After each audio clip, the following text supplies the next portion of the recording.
4 centuries ago this year, a book was published which I think is the greatest work of English prose ever written. The words flow and the meaning is true to the Greek. What more could you ask of a translation? Today, I know a lot of people consider it old-fashioned, impenetrable, from a turbulent but now largely forgotten age. Nothing is more political in this period than religion, and the Bible is at the heart of it. It has sold billions of copies since it was published in 1611. We shall read the word of God as we find it in the second epistle of Paul to the Corinthians. But in 2011, many reject it in favour of something more modern. Some people call it the authorised version of the Bible, but it's better known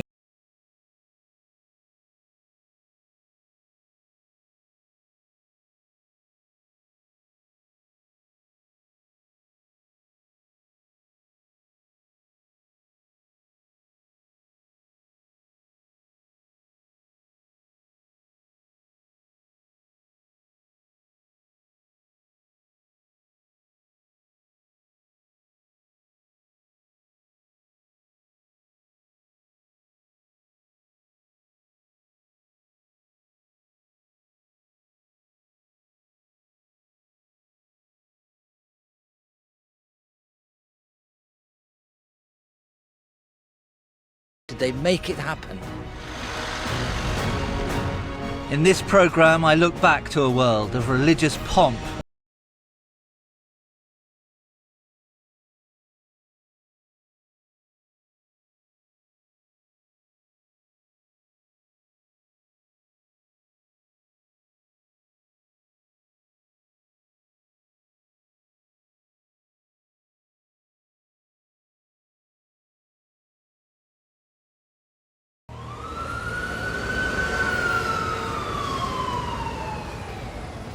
It's true, the King James Bible is an old book.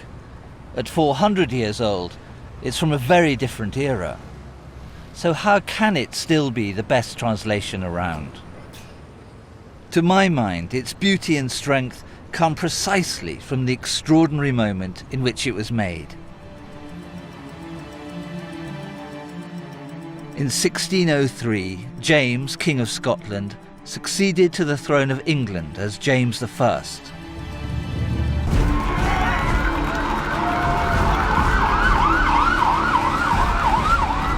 He saw this new country as a glittering jewel, a peach of a kingdom juicy with promise. At its core was the grandeur of Westminster Abbey.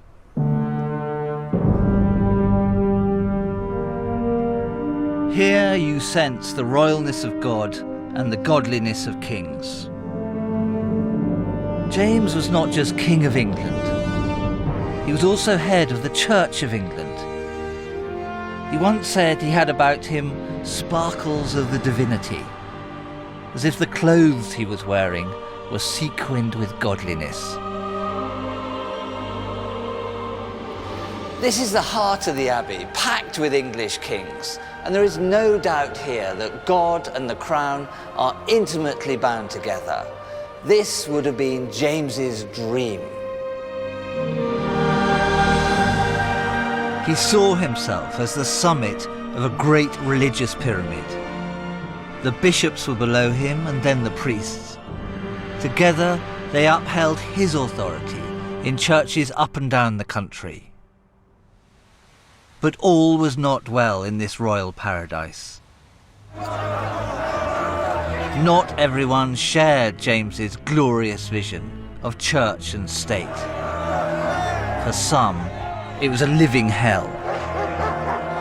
And it was out of this turmoil and torment that I believe the seeds of a great and lasting Bible would be sown.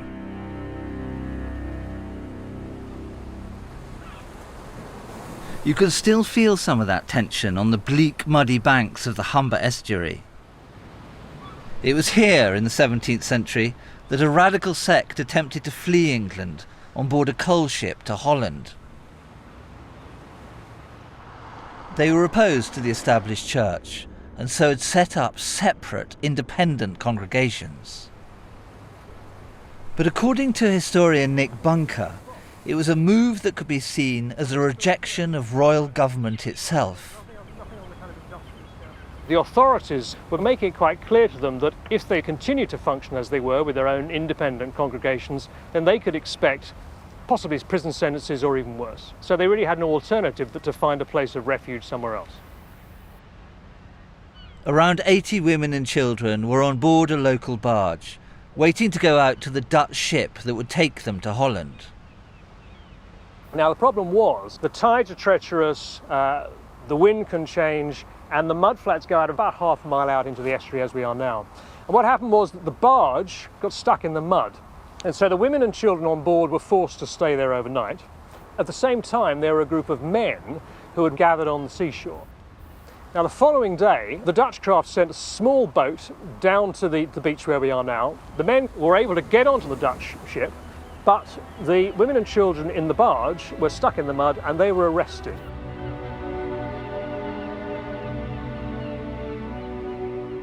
So were they subversives, anti-king, anti-church? No, but they were certainly very unhappy indeed with the official Church of England. They said it was unlawful, they said it was anti-Christian. They used language that could be regarded as seditious.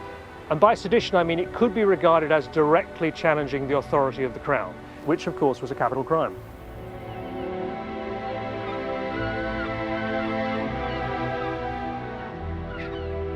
The disaster on the mudflat here dramatised every great question of the age. Which mattered more, your private soul or a well-governed society? Freedom or order? Where did the ultimate authority lie? Was it with the word of God or with the king?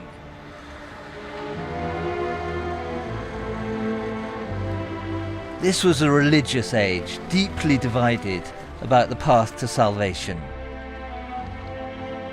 The separatists saw church hierarchy and the splendour James so loved as a threat to their immortal souls, the road to eternal damnation.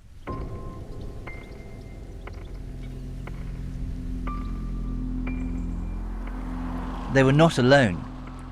Across the country, thousands of other Protestants called Puritans also believed the established Church of England to be in direct violation of God's word in the Holy Scriptures. I've come to the 17th century Langley Chapel in Shropshire with Stephen Tompkins. He's chronicled the history of Christianity, and this is one of England's best preserved Puritan churches. Well, this place is a perfect illustration, isn't it, of what Puritans wanted from a church. The plainness, the stripping away of all Catholicism, the stripping away of anything that might distract people from focusing on the word. And when you say Puritanism, what does that word really mean?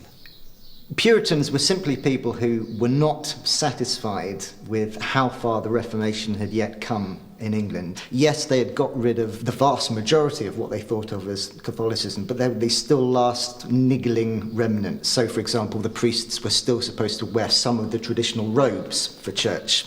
People were still supposed to kneel to receive communion, which Puritans thought was a superstitious Catholic ritual. In the same way, they still had confirmation. There's no confirmation in the Bible, so Puritan says that has to go. And so you get rid of all of those kind of toys, all the furniture of religion, and you're left with the Bible. That's right.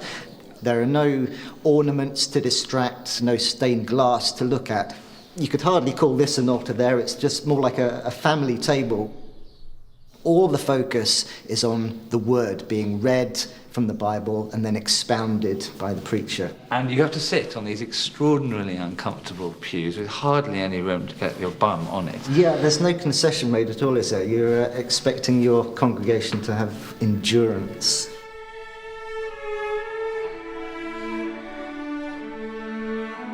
The religious divisions in society threatened to undermine James's authority as king.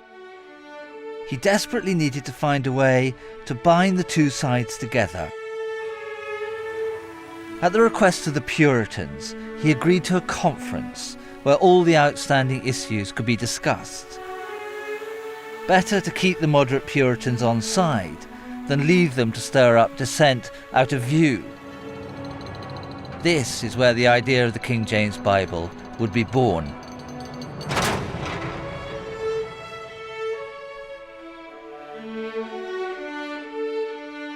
In the beginning, God created the heaven and the earth was without form and void, and darkness was upon the face of the deep, and the Spirit of God moved upon the face of the waters.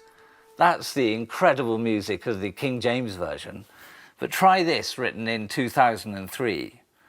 First off, nothing, no light, no time, no substance, no matter. Second off, God starts it all up and whap, stuff everywhere. You couldn't really get two things further apart than that.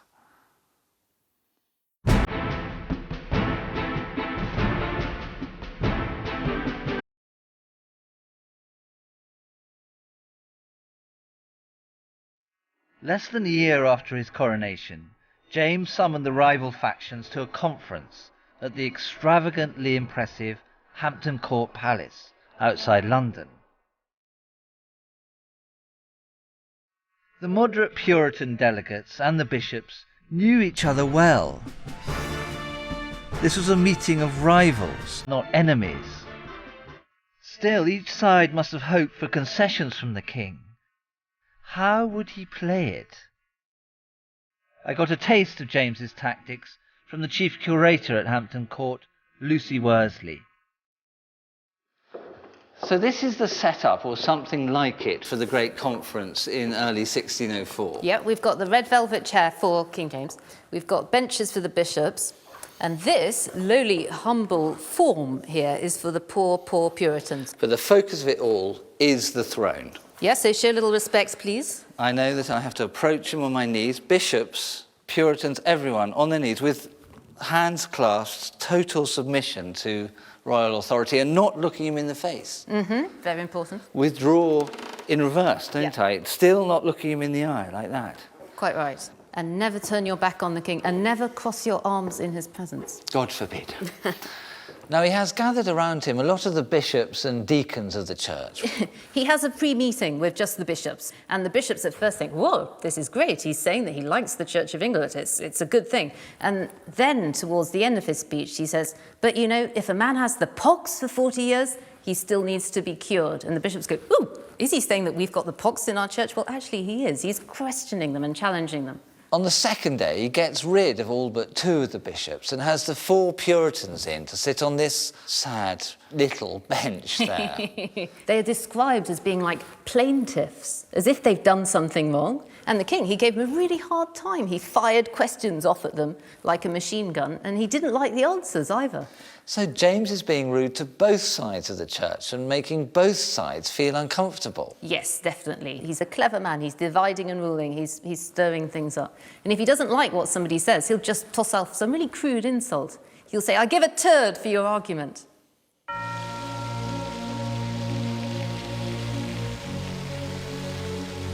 It was a very bad-tempered meeting. James was insulting bishop and Puritan alike. But I wonder if this wasn't quite canny, a sort of divide and rule by even-handed humiliation, and a tactic to keep every card in James's hands.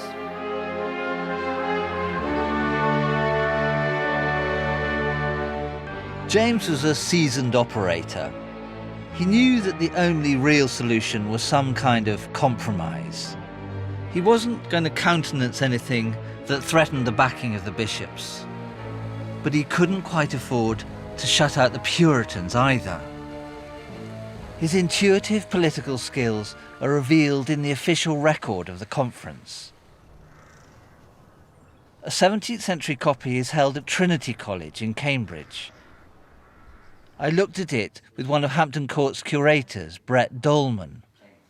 I think throughout this you'll see that James is keen on discussion, but he's also keen that we don't get into the area where we are talking about reform of the church hierarchies.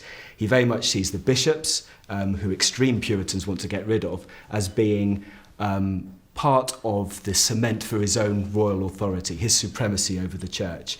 It's here in this book that we see him saying on 2 occasions, no bishop, no king, which means that for him, there shouldn't be any real reform, certainly not for the sake of reform. And how does the new translation of the Bible emerge from this complex political landscape? What is it that a Bible will do for him?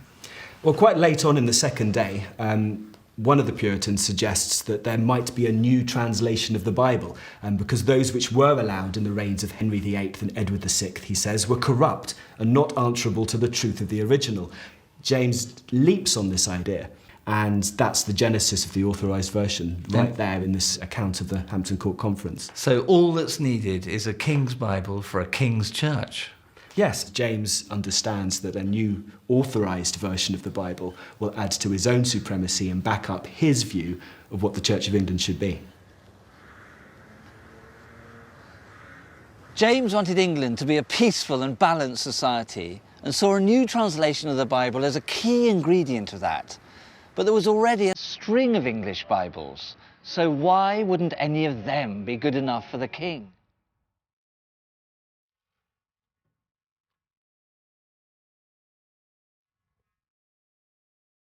Cambridge University Library is home to some of the oldest editions of the English Bible, Bibles that predate the King James Version, including the grandfather of all English Bibles by the great Protestant martyr William Tyndale. He was a genius.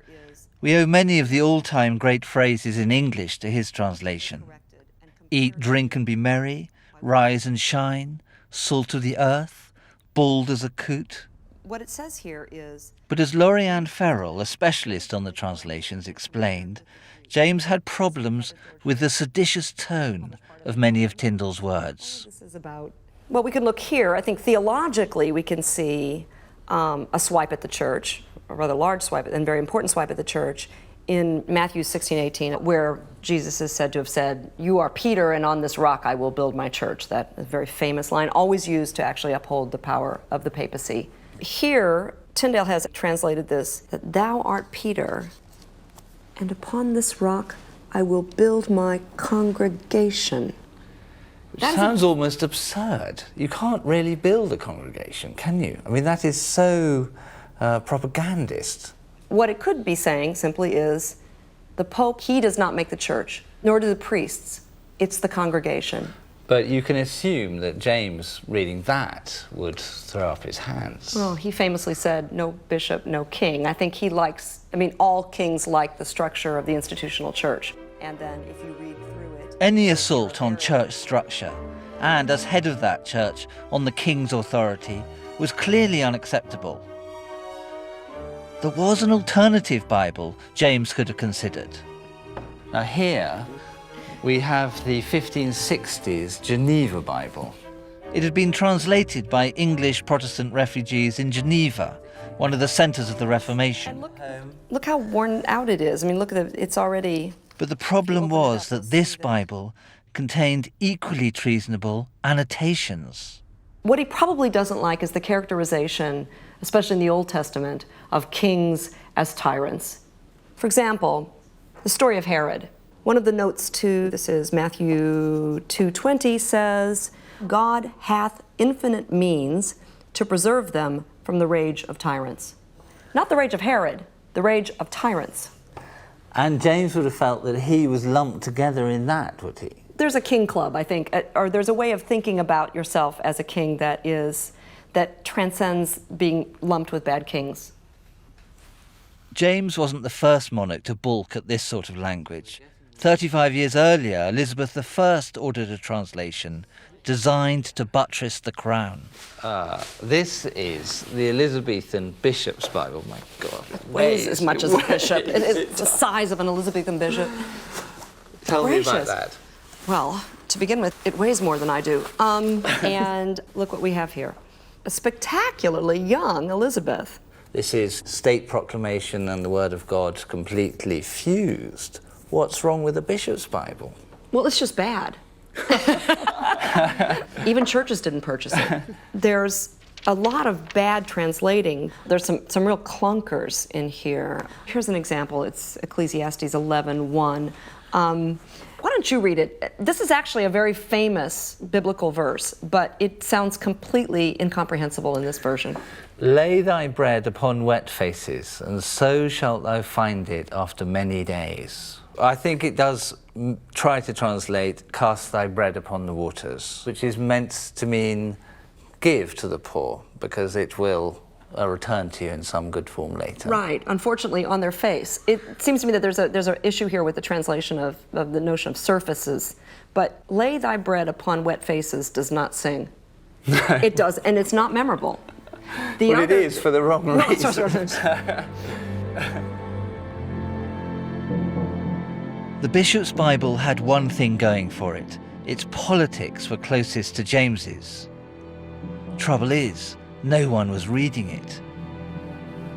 James realized there was no choice but to order a new translation, one that people would read, that underlined his divine authority, but did not alienate the people who were his subjects. But how to reconcile these conflicting needs? The library also houses a document which reveals how James went about it. It's a stringent set of rules drawn up for the new translation. The commission for the new Bible was the only concession given to the Puritans at Hampton Court. They lost on every other issue. And what I see in the rules is attempts to control the particular points that were close to the hearts of Puritans. There are several that are relevant to this. The first of the rules is that the ordinary Bible read in churches, commonly called the Bishop's Bible, is to be followed, and as little altered as the truth of the original will permit.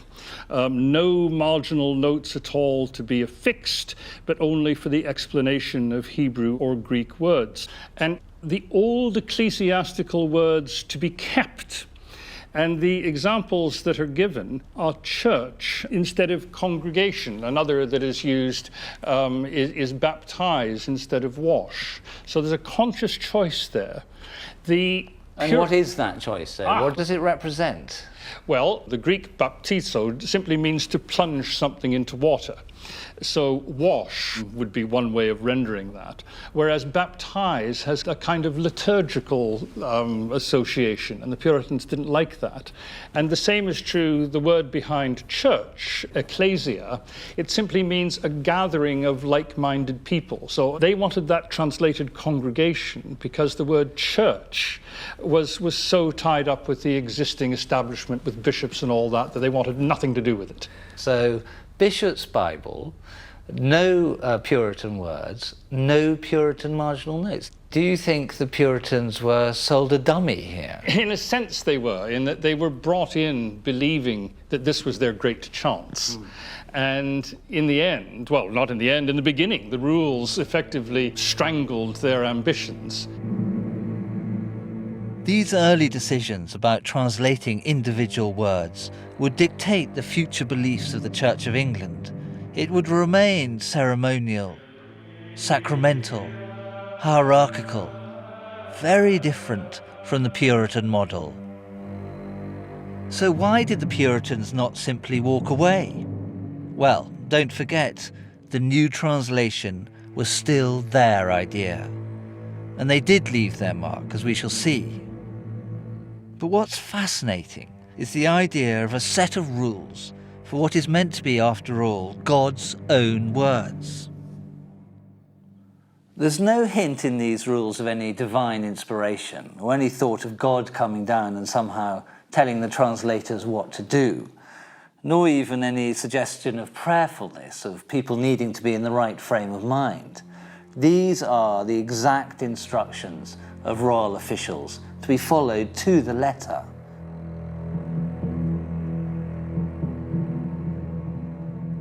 All that was left now was to choose who would follow these rules.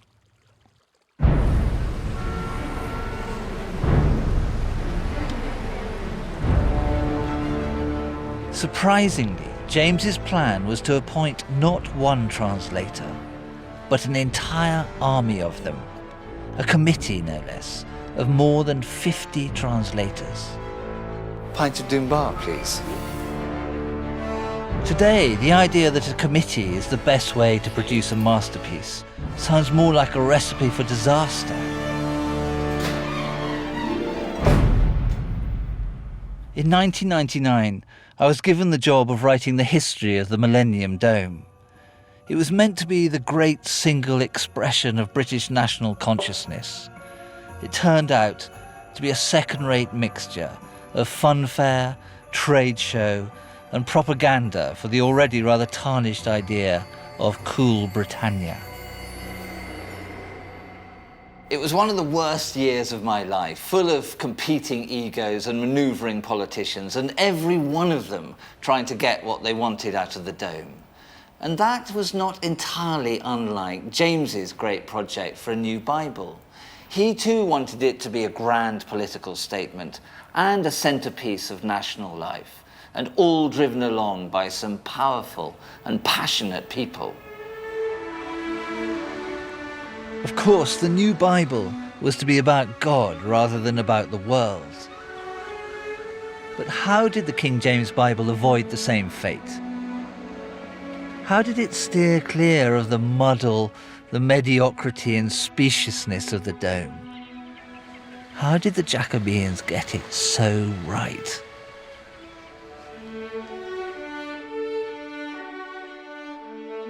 Jesus stood on the shore, but the disciples knew not that it was Jesus. And he said unto them, Cast the net on the right side of the ship, and ye shall find. Now that's a moment from the King James Version, full of the sense of the miraculous, of the disciples meeting Jesus after the crucifixion. Now this is what some 20th century translators made of the same moment. There stood Jesus on the beach, but the disciples did not know that it was Jesus. He said, Shoot the net to starboard, and you will make a catch. For me, about as much atmosphere as a 1930s bathing party.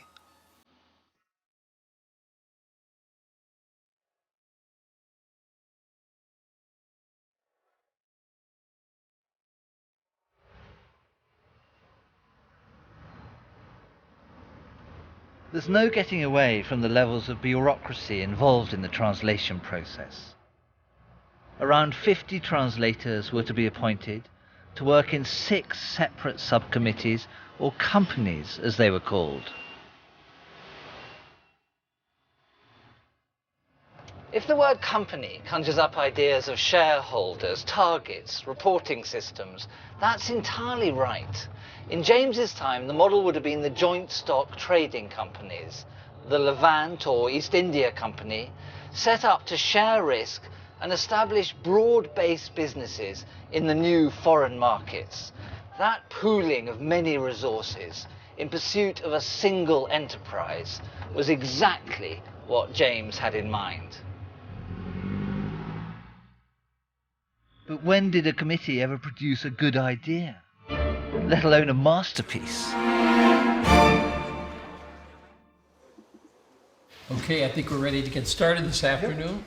Today, most biblical translations are still done by committee. There's 3 main Hebrew words to be considered. Eved is the most general, broad term that's typically rendered servant and sometimes slave. Then for women who are in servitude, typically shifcha and amah. All right, thank you. Now, I think... More surprising is that it seems many great literary works in Jacobean England were also done in this way. What we have been discovering in the world of Shakespeare scholarship, for example, is that Shakespeare is not a scholarly genius, but he's often collaborative. People work to deadlines, and teams are the creatures that achieve deadlines. So just as in the theatres, a play was required a month from now, and it's a case of you write Act 1 and I'll do Act 2, so the same kind of collaborative thinking goes quite naturally into the making of the King James Bible. There is an impulse to find a presiding genius who is behind the translation, and there isn't one. The committees did it. That's how to say the Old Testament gives us a realistic picture So who exactly were the translators? And were they in it for the love of Scripture? The translators represented a full cross-section of Jacobean England, or at least that part of it where court, politics, church and scholarship all met.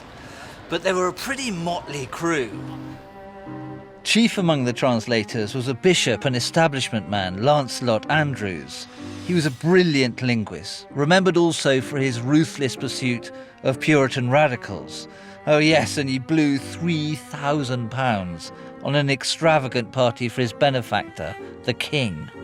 There were some cynical court politicians among them, like Henry Savile, who made a huge fortune for himself milking colleges in Oxford and at Eton, or James Montague, editor of the King's collected works and an obsequious, flattering man. There were adventurers like John Layfield, who'd been on a wild buccaneering trip to the Caribbean where he'd fought the Spanish and may well have been the first Englishman to have eaten a pineapple. Or there were fierce preachers like George Abbott, who once arrested an entire church full of students because they hadn't taken their hats off when he came in. And there was a drunk, Richard Dutch Thompson, who it was said never went to bed one night sober, and was translating the fabulously obscene epigrams of the Latin poet Martial while doing Exodus in the daytime.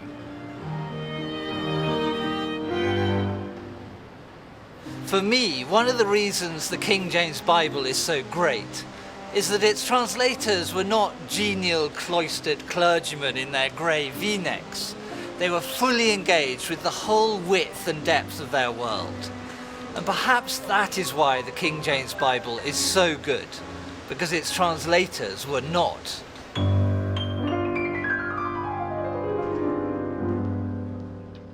But it was important that another sort of translator was also involved. Puritans needed to be central to the process, because with them on board, no Puritan could claim that this was not his Bible. Sam Ward taught here at Sidney Sussex College in Cambridge. He was a very different type of translator, but an equally complex character. We're lucky that his crabbed, personal diary has survived. It reveals the very troubled mind of a Puritan. The problems could be major or minor. Among the minor problems he felt he faced in his own life, being godly, was his overindulgence in eating. There's a rather marvellous entry where he talks about also my intemperance in eating too many plums. And sometimes it got rather worse than that. It could get worse. There are a few references to what he calls often adulterous dreams. And there's one particular entry when he refers to, oh, the grievous sins in T College, which was Trinity College, in which a woman was carried from chamber to chamber in the night time. And then he goes on, and this is very personal, of course, my adulterous dream that night. It's fascinating, isn't it? Because it's like a form of moral rigour, not allowing the sloppiness of one's life to go by unseen, but to make everything known. Yes, there's a bringing to the surface. One might almost refer to psychoanalysis, in which everything has to be brought up. If you start here, then you're going to be acutely interested in absolute clarity of understanding, in making sure you really know what you're dealing with, that in fact you couldn't think of a better training for a translator than this. Yes, and it begins at the level of the extremely personal, by attending so precisely, almost like a detective, to every moment. You are probably getting as close as a human being can to some notion of the holy and the true.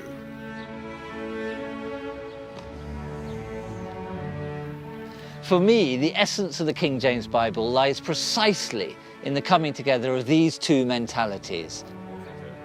The enriched, supremely well-stocked mind of people like Lancelot Andrewes, and the clarifying, rigorous light of Puritanism, the fusing of the two wings of the Church of England. Considered like this, it would have been inconceivable that the project should have been put in the hands of any one individual. The only mind that could have produced the King James Bible was the mind of England itself. So what exactly did it achieve? Why is the King James Bible so great? Then took he him up in his arms, and blessed God, and said, Lord, now lettest thou thy servant depart in peace, according to thy word. A famous verse of the King James Version, full of its simplicity and dignity. And compare that to this rather wordy 18th century version. O God, thy promise to me is amply fulfilled. I now quit the post of human life with satisfaction and joy.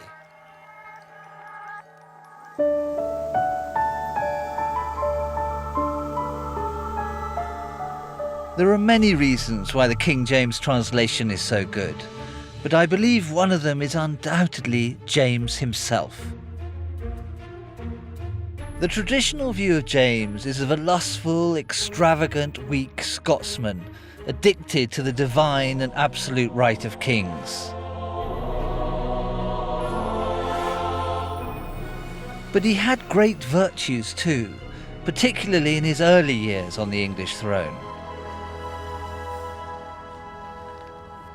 James was a very clever man. He's the only person ever to have sat on the English throne who had his works collected in a single handsome volume.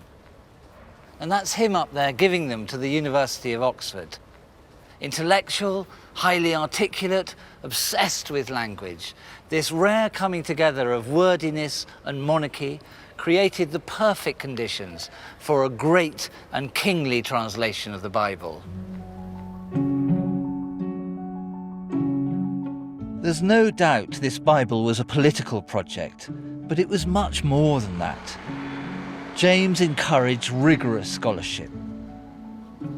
This is the library at Merton College, Oxford, where one of the translators, Henry Saville, worked. What I'm struck by is the thoroughness of these 17th century scholars. Now this, I think, is a grammar of Hebrew. What you've done for me very helpfully, actually, is set this book down the wrong way.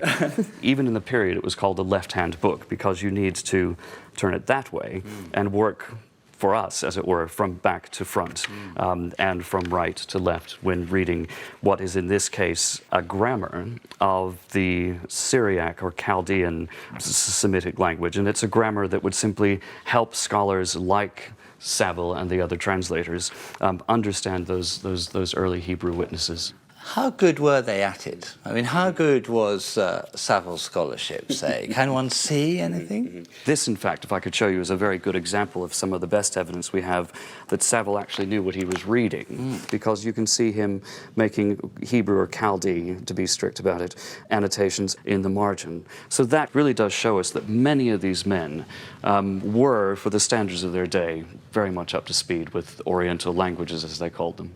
I don't think I've ever seen any evidence that is clearer than this of how careful they were. It is not a casual political project, this. This is a deeply scholarly enterprise. Absolutely. And it's the common denominator that actually helps to create the umbrella under which James assembled a rather diverse group of people in terms of church politics. There was a very good reason why the translators should be obsessed by precision. Their task was to transmit into English what they considered to be divinely inspired, the Word of God, and you couldn't be cavalier with that. Total fidelity to the original, total transmission to the people.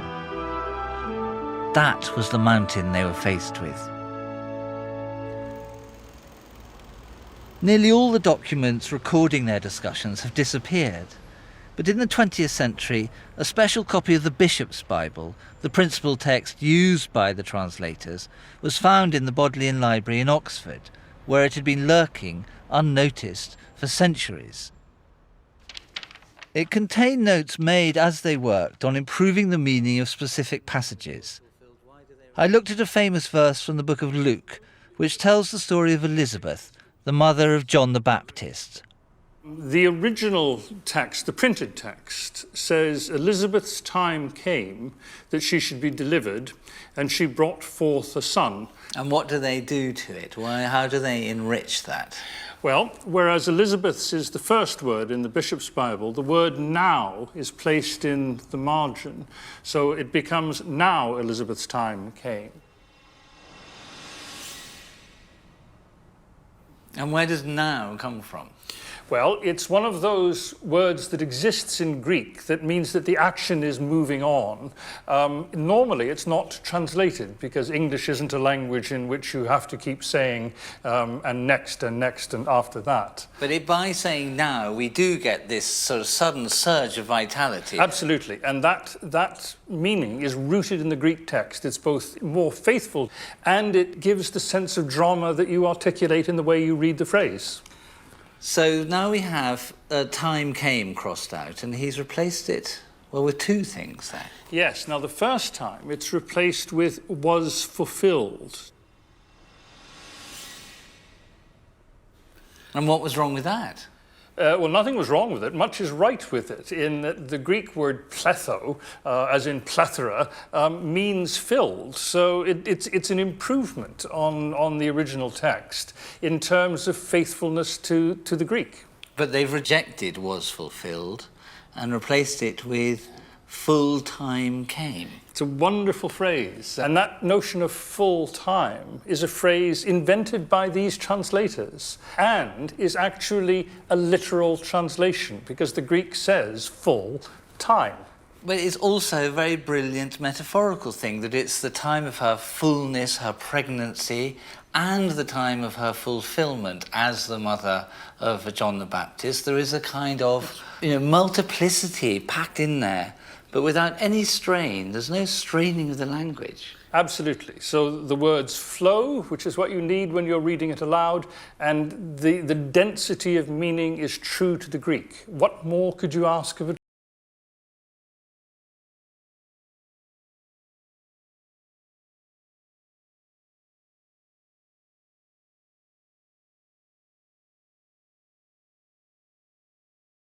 17th century world than getting the words of the Bible right. And the translators addressed that partly through the seriousness of their scholarship and partly through the absolute clarity of the language they use, something vital for the Puritan wing of the church. But for me, there's a third element, the thing that makes the Bible sing in these translators' hands, and that is the close and vivid attention they pay to the way the words sound. It's possible to see firsthand just how much importance they placed on this aspect of the translation. A copy of some notes taken during the final revision stage has survived. It's held by Corpus Christi College in Oxford. This is the president's lodgings in the college, and it's one of the very few rooms in England where we know for sure that the translation actually happened. One of the committees met here. Now, the Bible that they were planning to make here was something that had to be read in church every Sunday, something which would reach the people through their ears. The ear is the key organ in this whole story. And so when it came to that final revising committee, the way in which the editors worked was someone would read out the suggestion and others sitting around would listen to it. And if it didn't work for the ear, then it didn't work for them. And there is one particular moment in these notes made by one of the scholars, John Boyes, which sings out to me. There's a word in there which absolutely radiates, something that reveals a central quality of the King James Bible. The verse they're working on says, Jesus Christ, the same yesterday and today and forever. But one of the scholars objects, and he says it should say, yesterday and today, the same and forever. A slight tinkering with the word order, no more than that. But the interesting thing is his justification for it. And he's talking in Latin, because that's how scholars spoke to each other then. And he says, Si hoc modo verba collocentor, if the words are arranged in this way, and then he goes into a mixture of Greek and Latin, semnoteros erit hologos, the sentence will be more majestic. Majestic. It's the only time that word appears in the notes, but it is a central quality of what these men were about. As well as scholarly rigour and all that Puritan clarity, they also need this kingly grandeur, a royal music, a greatness overarching the whole translation.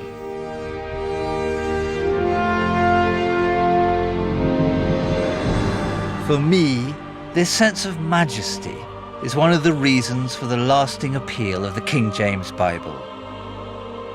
The language is dense with a kind of verbal sumptuousness which flows effortlessly from the translators, and I think that's in large part down to the period in which they lived.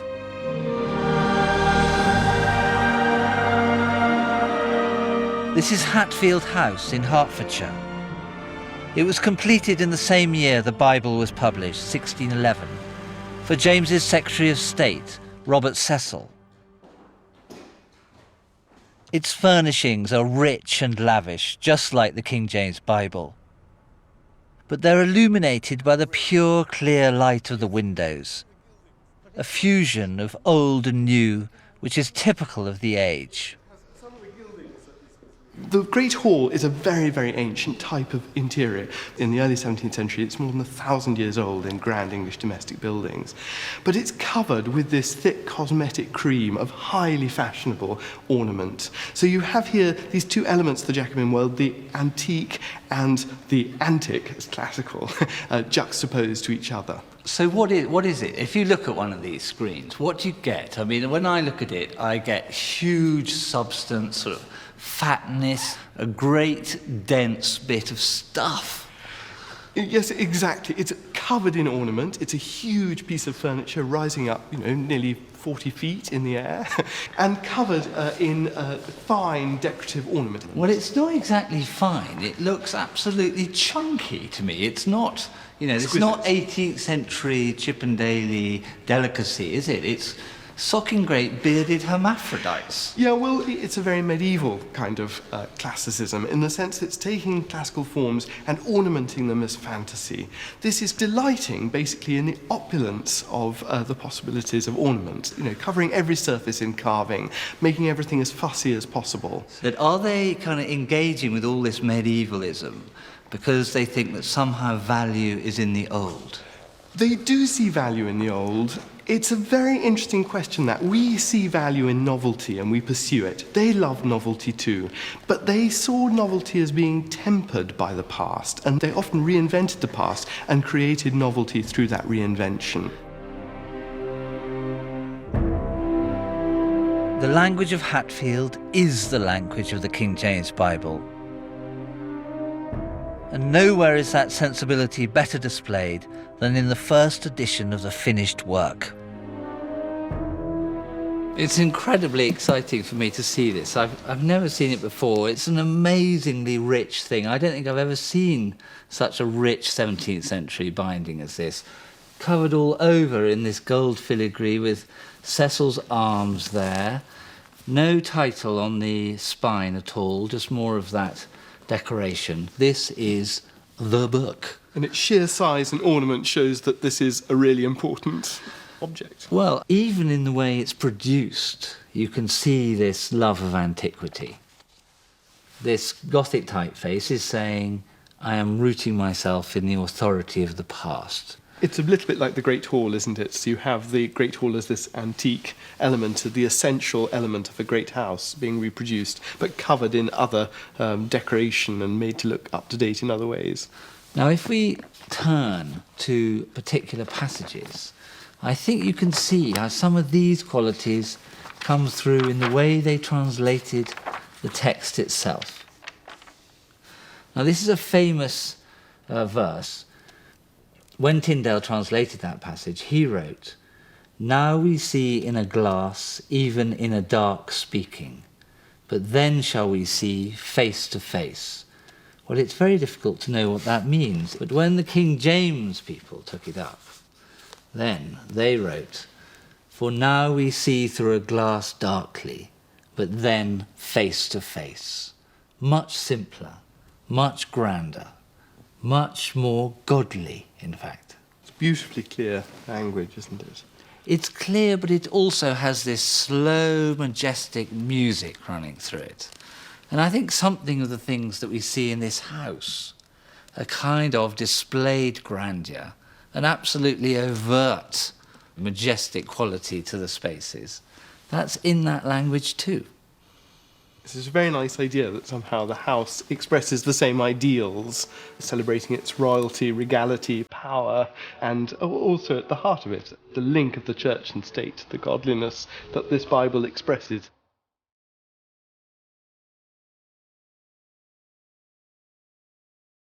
In tracing the story of how the King James Bible was made, I have discovered many of the reasons why it became such a success.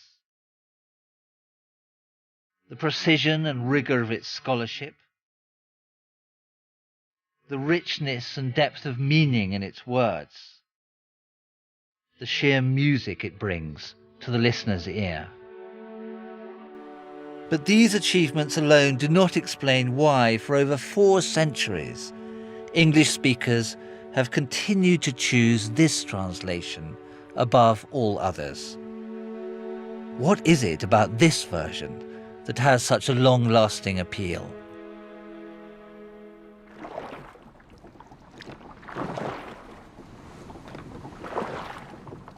Conveying the mystery of the divine is the greatest of all challenges to language of any kind. The unfathomable nature of God and of the ultimate facts of existence are, by definition, unreachable. So when life deals its heaviest blows, where do you turn? Not long ago, I was talking to a fisherman whose son had died here off the coast of the Outer Hebrides. He was just 24. His father told me to read Psalm 77, saying in effect that I would find there everything he could ever think or feel about what had happened. Will the Lord cast off forever, and will he be favourable no more? Is his mercy clean gone forever? Doth his promise fail forevermore? Thy way is in the sea, and thy path in the great waters, and thy footsteps are not known.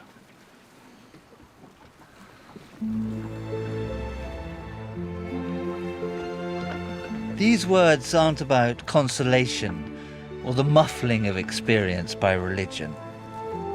They're a statement of the cruelty of life and the unknowable purpose of God's universe. There is something miraculous about this. A poem written in the Near East in the Bronze Age, translated in England 400 years ago, still embodying some of the deepest and most powerful meanings that human beings can summon.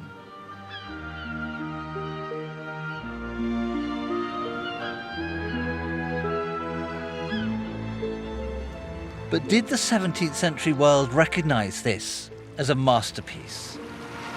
And more importantly for James, did it secure his ultimate ambition, to be king at the heart of one united country?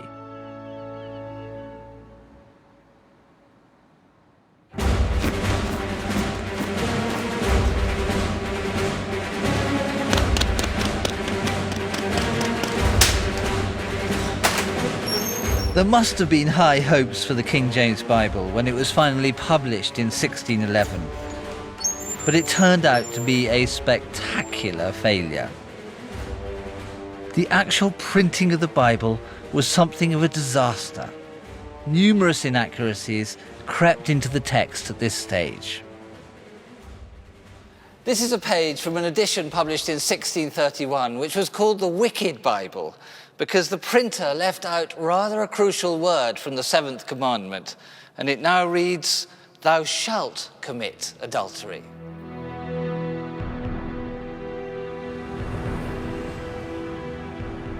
More significant was the Bible's total failure to achieve James's ambition of uniting the two sides of England's religious divide.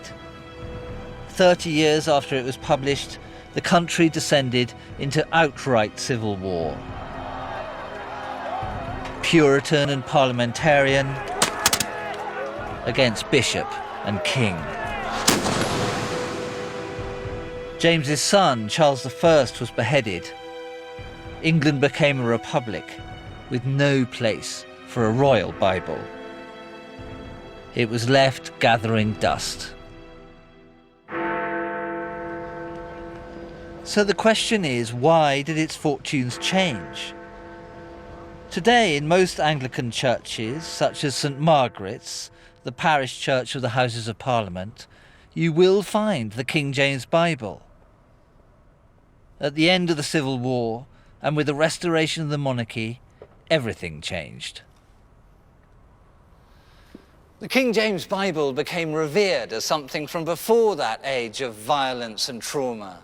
It stood for monarchy and continuity, a symbol of a kingdom that had always been God's country. It was this that finally allowed it to unite everyone, from radical Protestant to those in love with ceremony. It set the basis for today's Church of England. What's more, it entered the consciousness of the nation. Week after week, decade after decade, for century after century, this book was read in church, at school, at home. Its down-to-earth vocabulary fed our love of the real and the concrete. And the way in which it was written meant its listeners were always at home with the grand and the visionary. For me, the ability to keep both feet firmly on the ground while aspiring for something beyond ourselves represents the best of us as a nation. And I would say that long exposure to the language of the King James Bible is responsible for much of that. But what of James himself? What would he have made of his great legacy? For a king who thought of himself as sparkling with divinity, this is a pretty modest little plaque. But maybe James could console himself with the idea that the Bible he commissioned is his real and lasting monument. It became the most important book in the English-speaking world, perhaps the greatest book ever written in English.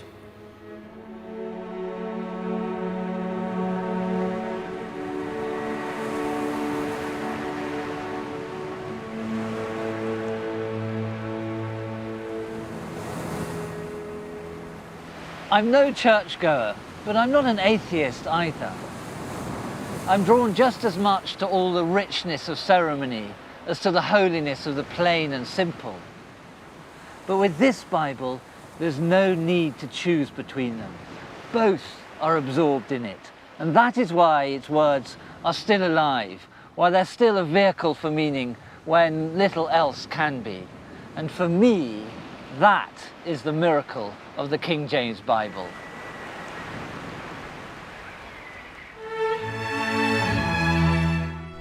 Coming up this evening, Books on the BBC continues with a celebration of half a century of a groundbreaking novel. Andrew Smith heads to Alabama next to mark 50 years of To Kill a Mockingbird.